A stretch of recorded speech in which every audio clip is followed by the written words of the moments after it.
Gurave Gorachandraya Radhikaya Tadalaye Krishnaya Krishna Bhaktaya Tadbhaktaya Namo Namaha Vandeham Shri Guru Shriyuta Parakamalam Shri Gurun Vaishnavamscha Shri Rupam Sagrajatam Sahagara Ragana Vitam Tam Sajivam Sadvaitam Savadutam Parijana Sahitam Krishna Chaitanya Devam Shri Shri Radha Krishna Padan Sahagana Lalita Shri Vishakan Vitamscha Om Ajnanatimirandasya Gyananjana Shalakaya Chakshur Unmilitam Yena Tasmai Shri Gurave Namaha Jaya Shri Krishna Chaitanya Prabhu Nityananda Shri Advaita Gadadhara Shivasari Gaura Bhaktavrinda Hare Krishna Krishna Krishna Hare Hare Hare Rama Rama Rama Hare Hare Jai Nitai Gaur Jai Nitai Gaur Jai Nitai Gaur. Hello, everybody. This is Tremors from the Heart. I'm Abhimanyu, and today I wanted to talk a bit about my gurus, my mentors, my guides in spiritual life or just life in general. I don't know that we can really make much progress without our guides. So, my first mentor, my first guru is my father. And my father was a Vaishnava, is a Vaishnava, and he is a disciple of A.C. Bhaktivedanta Swami Prabhupada. He was a very, very successful book distributor and Sankirtan hero. I learned all the basics of Krishna consciousness from him. I learned how to chant from him. I learned how to do kirtan from him in the most basic way. I learned so much by listening to him converse with his godbrothers, from him giving class, from him speaking on the phone for hours and hours and hours on end with his dear friends and other Vaishnav, Hare Krishna um, yogis. They wouldn't call themselves yogis, but I think of them as yogis. So, growing up in ISKCON, the main focus is Bhakti Yoga. And Bhakti Yoga is the yoga of devotional service. And a yoga means a process by which we link up, we connect to the Supreme Soul. So you have two kinds of souls. You have the individual soul and the Supreme Soul. And that process by which they are seen to be connected is yoga. So my father, and of course my mother. My mother was a very, very dedicated mom. There were 6 of us at home. She took care of us. She fed us. She kept us safe. She managed to give us all an understanding and appreciation for the simple things in life. She was from Angola. She is from Angola. She's Portuguese. She met my father in Portugal, where he had opened the first Hare Krishna temple. And she was always somewhat of a rebel. So she had an independent spirit. She had her own unique flavor. She was not a blind follower. And she was somewhat of a mystic, because her mother was a holder of some very old gypsy knowledge, tarot and hands-on healing and various subtle things that my mom was familiar with. And so we got an entrance into that kind of stuff from my mom. It wasn't, however, until we moved to India that I met my primary mentor. My primary mentor's name is Akshay Goranga. He's from Belize. He's very, very funny and a wealth of knowledge. He taught jiu-jitsu, Brazilian jiu-jitsu, in the place that we lived in India called Mayapur. But he's also teaching shiatsu. And as a part of the jiu-jitsu class, we had to learn shiatsu, we had to learn yoga, we had to learn pranayama. So he he presented so many valuable life skills, and he taught me so many things. It's not even possible for me to recount them all here. But in brief, he opened the door of yoga. He introduced me to the body of the Vedas and Tantras in a non-sectarian way, the full gamut of what Sanatana Dharma is. He also taught me various kinds of healing modalities and the shamanic tools that I talk about sometimes. I talk about in my posts, or I talk about on this channel. He was the one who presented me with these teachings that actually changed my life. And it's without him, I don't think I would be here talking to you. I probably would be doing something else, suffering in some other way, not really knowing how to heal myself properly. So I have to, first and foremost, as a outside of the family uh, guru and mentor, be Akshay Goranga. I spent the most time learning from him. I spent the most time understanding and reading and being guided by him to various practices, various texts, various ways of connecting. There are so many yogas actually. Bhakti yoga is like the cream of the cream. But my teacher Akshay explained that according to Buddha, there was 84,000 yogas. There's so many ways that you could actually facilitate that linking, that that each person's an individual. Each person might have their own unique process that works really well for them. And so by a process of elimination or a process of trying different things, I came to found things that work for me. Um, so I owe so much to Akshay. He's like my big brother and my supreme teacher. I always hold his teachings and his input into my life with a lot of love and appreciation and gratitude. And growing up in ISKCON, it means that you grow up in a fundamentalist society. It's very strict in that it's according to the written word, and they don't encourage um, exploration outside of that. Is a narrow set of texts, um, which aren't which are not wrong or not valuable, but it doesn't necessarily communicate the entirety of what you would actually really want to know, or if you read the books. So ISKCON is founded on the writings of A.C. Bhaktivedanta Swami Prabhupada. He translated the Srimad Bhagavatam, he translated Bhagavad Gita, he translated Chaitanya Charitamrita, Ishopanishad, a summary of the Bhakti Rasamrita Sindhu, or Nectar of Devotion. And in those books, which was the first thing Akshay told me to do, read all of Prabhupada's books. So I spent between 15 and 20 reading all of those books. And what was really wonderful about doing that is that it opened the door to what else is there in the Sanatana Dharma library. You have Agama and you have Nigama. You have the Vedas and their auxiliaries. You have the Puranas. You have the Itihasas. You have the Vedangas. Then you have Agama. And the Agamas are in various forms. You have Shaiva Agama, Shakta Agama, Bauddha Agama or Buddhist Agamas. And you have Vaishnava Agamas, known as Pancharatras. So he introduced me to that. He introduced me to yoga, the yoga texts, which are connected to the Agama. They're not separate. So I owe him so much gratitude, because without him, I think I would have been stuck in the institutional framework, which is good for some, but not for the kind of person that I am. It's too limiting for the kind of person that I am. And I grew up with too much trauma for that kind of presentation. We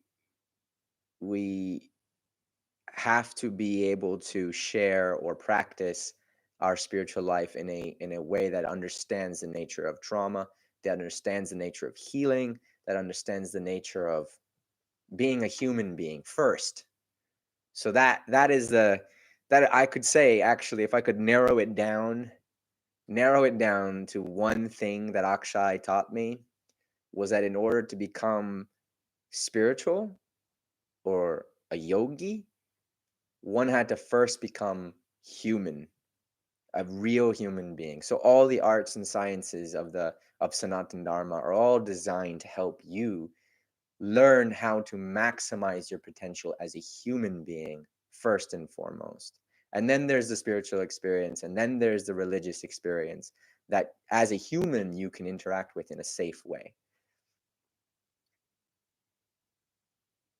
The next person that I really acknowledge as having like a clear imprint on me was Indra Prabhu, or as we like to call him, Andradas Babaji, because he was the Babaji of ISKCON. The only Babaji of ISKCON is Indra Prabhu thus far, and he is like the general, or the kirtan acharya of ISKCON.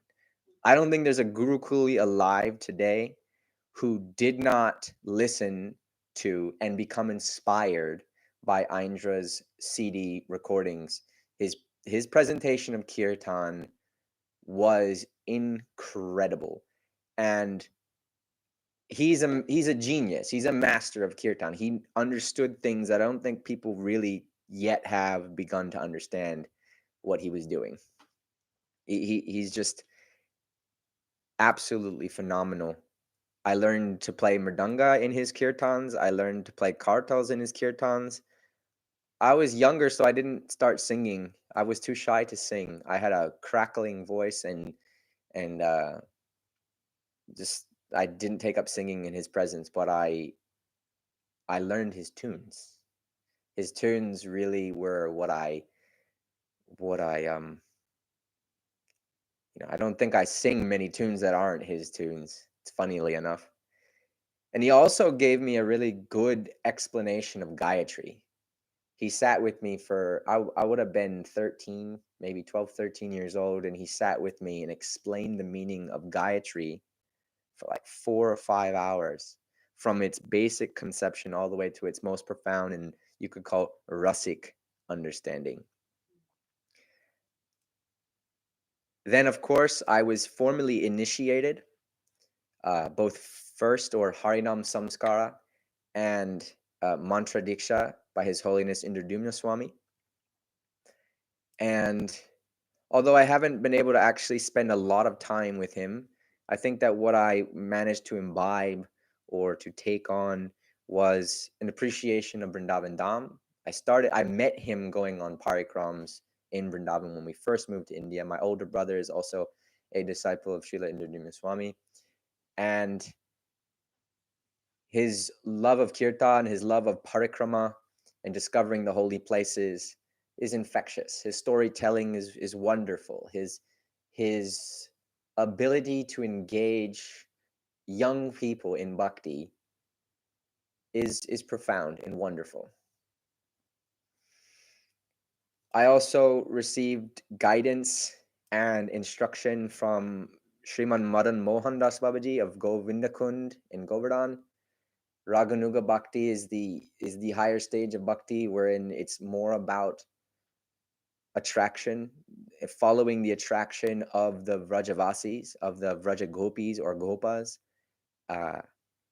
It's a process of deepening our attendance to the holy name. So in that path, we want to be chanting more and more and more and more. Actually, constant chanting is what we're really trying to go for. And we're also trying to, in our minds, begin to participate in the leelas of Krishna that are suited to our particular mood, with those associates that are in that mood. So this is Raganuga Bhakti, a very deep subject matter. But when I went for my Dandavat Parikram 2 years ago with Govardhan and my dear friend Yogeshwar Das, that is where I met this great saint, great personality who lives very simply, very dedicated bhajananandi. And I think my life was changed by meeting this personality. So much love, so much care, so much kindness. It really changed my perception of what a guru was. So much love, so much kindness, so much affection, and so much bhajan. So that was that personality has been very, very, very, very gracious to me, and I am very thankful to both Jogeshwar Das and Govardhana for that happening. Dandavat Parikram, I don't know, maybe if you go to our Tiny Temple page, if you go to my Instagram, a Tiny Temple Instagram, and look through some of my story highlights, there is that whole experience of Dandavati Parikram at Govardhan, which we went through. It was wonderful, absolutely amazing to be in Govardhan like that, doing that practice and really just absorbing the Dham in a slow way, very slow. You're in the same place all day. You move 500 meters in a day, or we were doing 2 kilometers, but it take 5 hours to move 2 kilometers means that you're in the dust, seeing the same place for a long, long time. So you end up knowing the whole surroundings of Govardhan. By the end of it, you can imagine the whole parikrama in your mind in a way that's like, still to this day I can see parts and parts and parts, and I can go around it and know the whole thing. It was an awesome experience, and it really deepened my appreciation for Govardhan and the Govardhan Vasis. Now, the discussion of a variety of gurus brings me to the concept of the combined guru, or the samasti guru, that personality who represents the sum total of all gurus. And that is, for a Gaudiya Vaishnava like myself, Sriman Nityananda, Sripad Nityananda Avadut, the elder brother of Sri Chaitanya Mahaprabhu, and the founder, really, of the Harinam Sankirtan movement in Bengal. He's the founder of the worship of Mahaprabhu. They didn't worship Sri Chaitanya Mahaprabhu like they do now until it was instituted by Nitai. His pet name, or his kind name, is Nitai. So if you follow me, you know I will say Jai Nitai at the end of everything. Jai Nitai, Josh, Jai Nitai. So Nitai is the guru. He is guru of gurus. He is, you could say, the sum total of all realizations. He can teach anyone at any level, from any sampradaya, from any mode. If you're a Shaiva, he can be a guru. If you're a Shakta, he can be your guru. If you're a Vaishnava, he can be a guru. Even a Buddhist, Nitai is the guru. Nitai is Vajradhara. Nitai is in Tantric Buddhism, there's a personality known as Padmasambhava, who is also seen in Buddhism as this samasti guru. So there's a similarity in all these traditions. There's a personality who represents this sum total guru. And I really began focusing on Nitai four years ago, because I realized no matter what, I have so many amazing teachers, so many amazing practices, so many amazing things come to me in my life, but there's this realization that we come to, that we're not independent, and actually we need grace at all times. We need grace at all times to make progress in spiritual life. We rely on grace. And so the sastras, or the sacred texts of Gaudiya Vaishnavism, explain that Srinitai is Kripa avatar. He is the incarnation of mercy. So a person like me, traumatized as I am, unstable as I am, unable to, on my own, through my own sadhana, make any real progress, I came to some experiences of Nitai through his name, through his ashtakam, or his eightfold prayer, through meditating on him, I came to a place where I realized he was the key. He was the one who opens the door for you. He was the one who could make it all real. He's the one who actually gives us faith. He gives us experiential wisdom, and he forgives us for all our shortcomings. And he helps us go from a selfish, conceited, pain-ridden human being to one capable of relaxing into knowing that actually everything is under the control of the Supreme Lord. Everything is actually going according to plan. Everything is actually perfect. And we can relax knowing that such a great personality as Sripad Nityananda Avadut, who is an incarnation of the great mighty Anantasesh, the cosmic dragon who is sum total everything, both material and spiritual, the bed of Mahavishnu, the actual spiritual abodes, all of them, the material world itself, the ingredients, the cause and efficient cause and eminent cause, the whole thing is actually in and of and a part of this personality whose name is Sripad Nityananda. And he is Balaram, Krishna's brother. Krishna's brother Balaram. This is spiritual strength. We need spiritual strength to make progress. So if you want to make progress, you have to seek out this spiritual strength that is Balaram, that has come down into the Navadvip Leela, or the Navadvip pastime.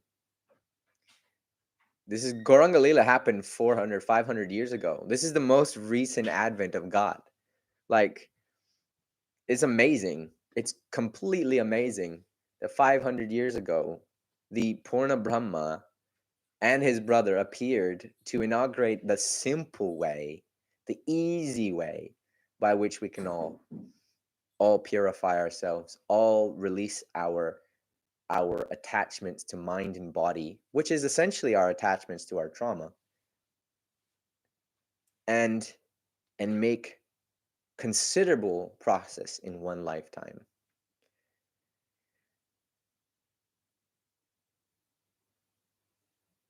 There's a personality that I'm very fond of that I met a few years ago while I was praying for my guru who was in surgery. Srila Indradyumna Maharaj he was in surgery for I think a melanoma in South Africa, and he had become septic. So then I began praying with a specific mantra for his well-being, for his protection, for his safety.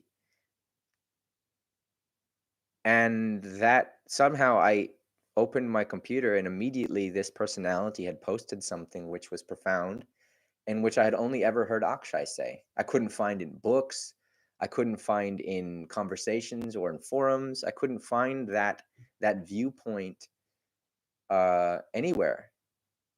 But here was this person from Assam holding the tantric tradition of Tara Kula, wearing blue robes, sitting next to a deity of Nitai, showing the connection between the Agama teachings, the tantric teachings, and Lord Nityananda, and that's influence in Bengal, and that how that influenced Gaudiya Vaishnavism, and what Nitai was actually giving as the full Vaishnava Pancharatra in the mood of Krishna, and seeing how that was part of, actually, we have this very, very weird understanding of Sanatana Dharma, like there are 5 different religions, or that Sanatana Dharma has all these different religions within it, that Hinduism has all these different religions in it.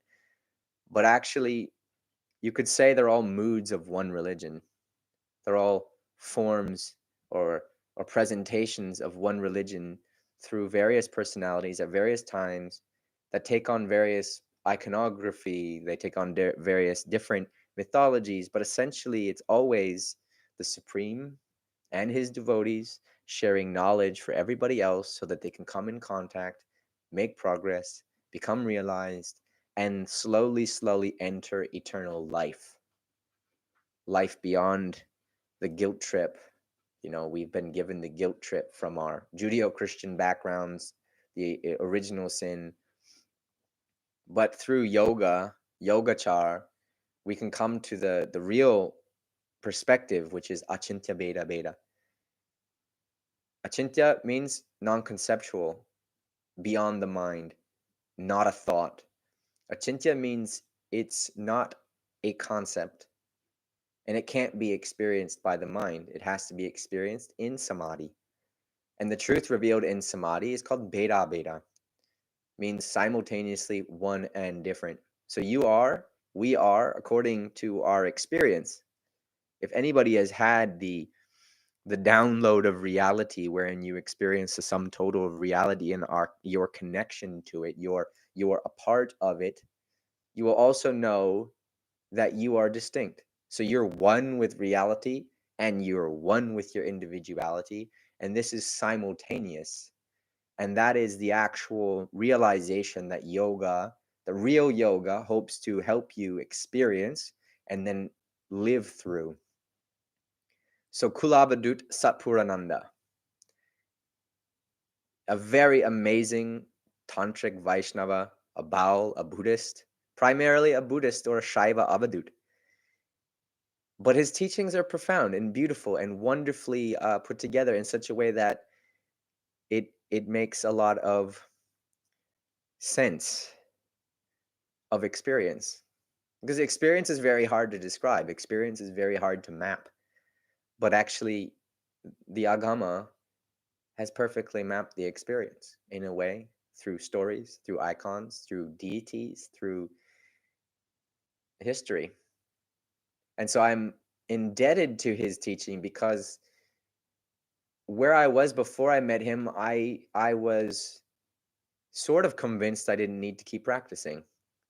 And after I met him, I realized that after realization, practicing is the perfection of being. That practicing is the further refinement of being, and it keeps one afloat. That if you stop practicing, there's every chance that you will simply become again immersed in the drama of life. And I noticed this. I noticed that when my practice becomes slackened, so my immersion in my own drama increases. So it's a tightrope walk that you need to understand the coming and going, or the process by which you go up, and also the process by which you can come back. Anybody who's gone into shamanic practices and had very, very, very life-changing experiences knows how difficult integration is, how difficult coming back to normal human experience is. And without a good guide, you could go crazy, you could lose touch, you could enter into another stage of suffering, which is, or develop spiritual egotism that can be even worse than if you weren't realized. So I'm indebted to Kulabhadut Satpurananda, whose sense of humor is great. His laugh is amazing. I recommend listening to his lectures on the Maitreya Sangha on YouTube. They are very, very informative, especially if you are interested in Buddhism and the Buddhist yoga system, because that is his primary framework. Another one of my mentors is Tahir Kawal. And Tahir is an amazing Sufi mystic and a singer. He's a wealth of musical knowledge and capacity. He's an absolute shredder on the harmonium, and he's recently playing tabla, which is really cool. But he also shared some things with me around non-sectarianism.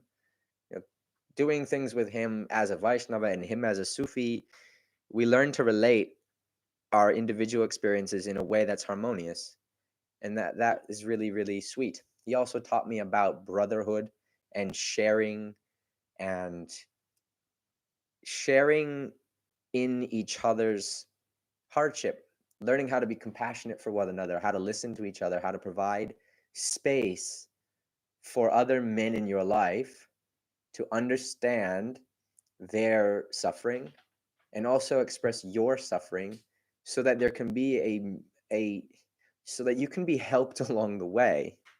You don't have to suffer alone. So he showed me through example, through taking me to various kinds of sharing circles, the value of that kind of healing, that kind of therapy, that kind of connection. It's actually, unfortunately, growing up in ISKCON, that is sorely missed. Actually, my experience has been that when you reveal your problems to other ISKCON devotees, they tend to reject you or judge you. My experience here in the last 3 years, I try to be open about my practices, my entheogenic journeying, and my cannabis use. And what happened to me was that I was forbidden to sing at the temple. So I was essentially put into a lower class than everybody else, all my peers. And many of my peers who are allowed to sing there, they also do things. But because I was honest and I wasn't sorry that I did these things to try to learn how to heal. Cannabis has helped me a lot. Without sometimes without certain substances, or it's hard to get into a state of mind where you can look at your trauma, your pain, or your life in a way that is objective, that the ego isn't up. You can see things and you can heal things. And I'm very fond of playing mridanga with the aid of cannabis. I'm very fond of doing kirtan with the aid of cannabis. And cannabis, according to Vedic culture, according to Tantric culture, is actually a sacrament. And that's how I see it. That's how I experience it.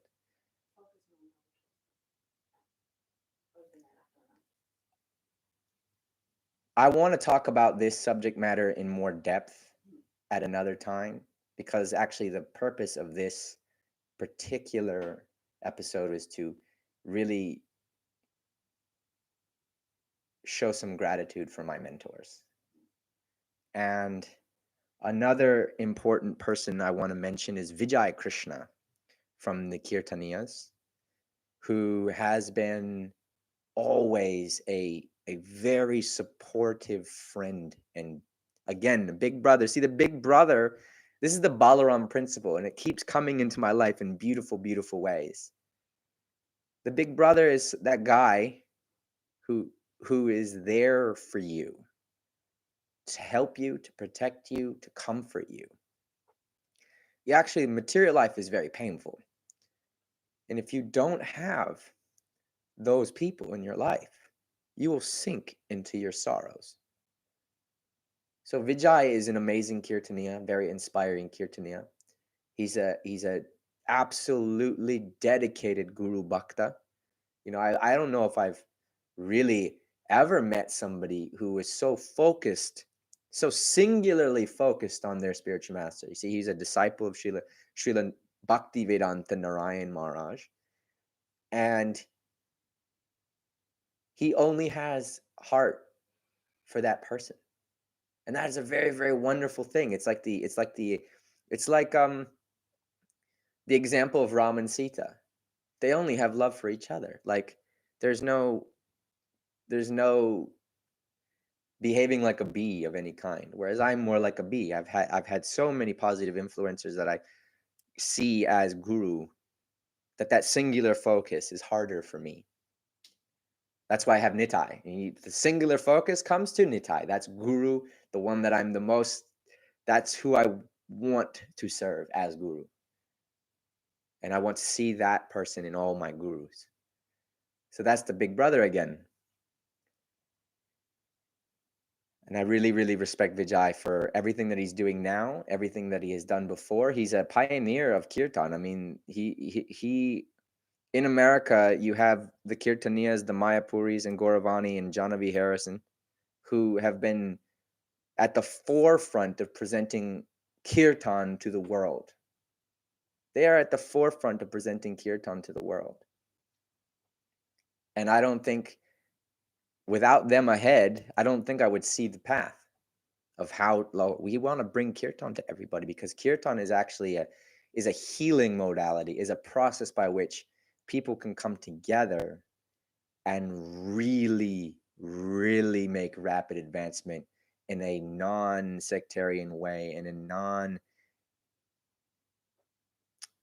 what would be the word?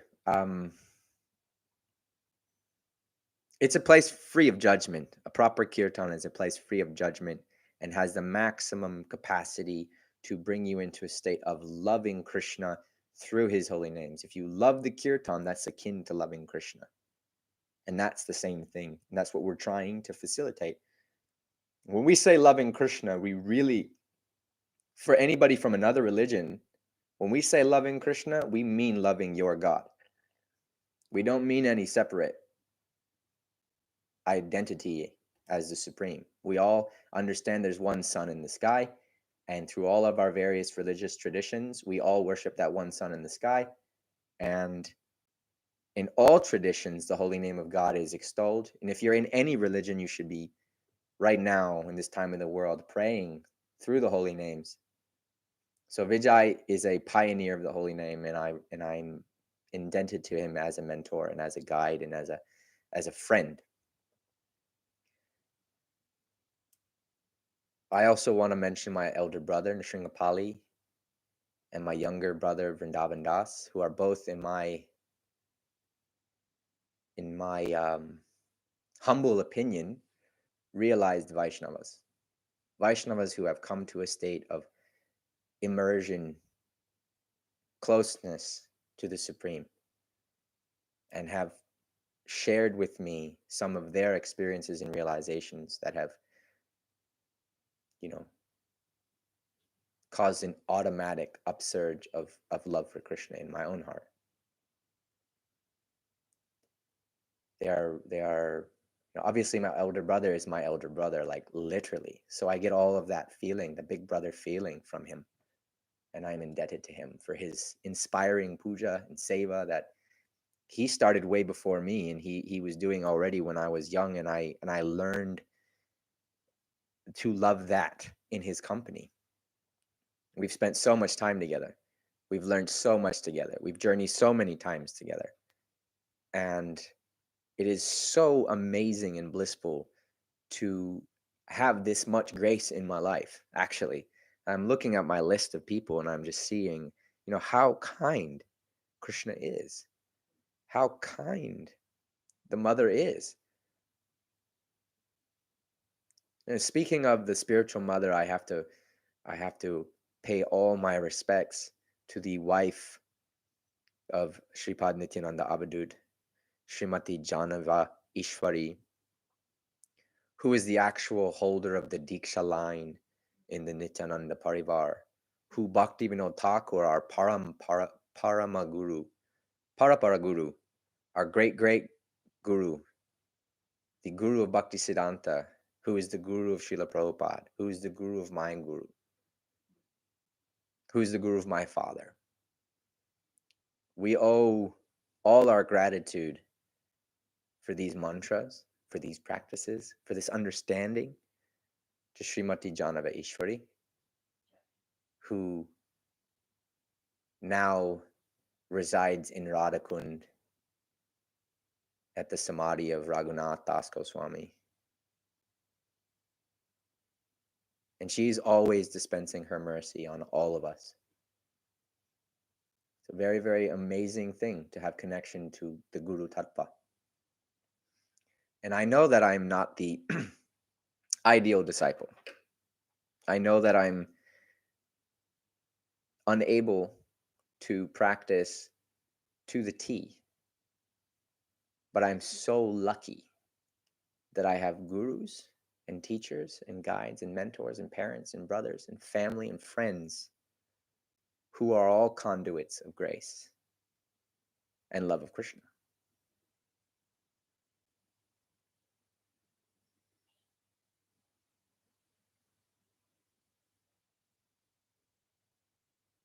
I have to thank my wife as well. I have to acknowledge how much your wife or your partner actually serves as like the most immediate and close to you form of guru, who's constantly challenging you, constantly reminding you to show up as your best self and to be sincere and to be honest. Shamalika is like just like an abode of arts.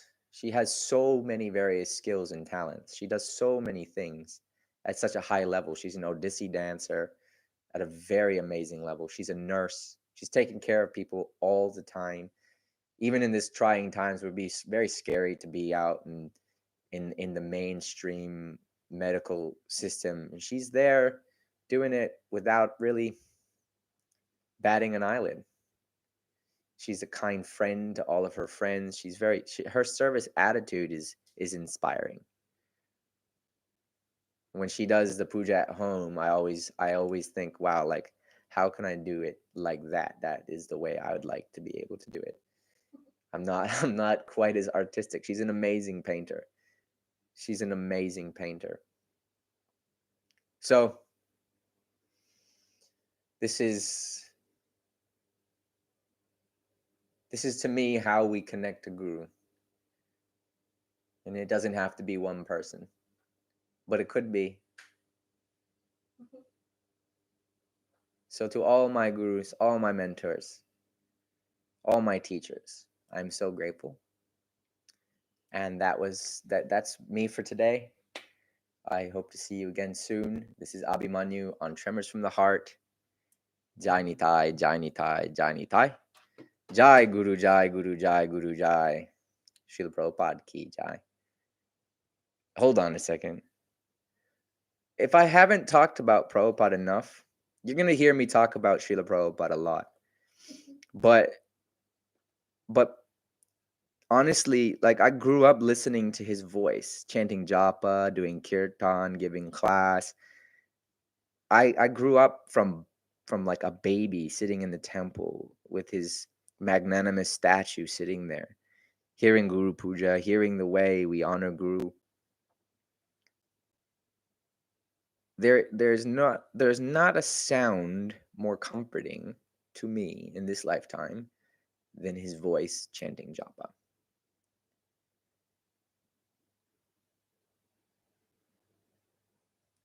At a very old age, he did something very, very, very, very kind, very, very profound, and very, very difficult. And we are always forever indebted to him. And he loved Nitai. He loved Lord Nityananda. He loved Lord Balaram.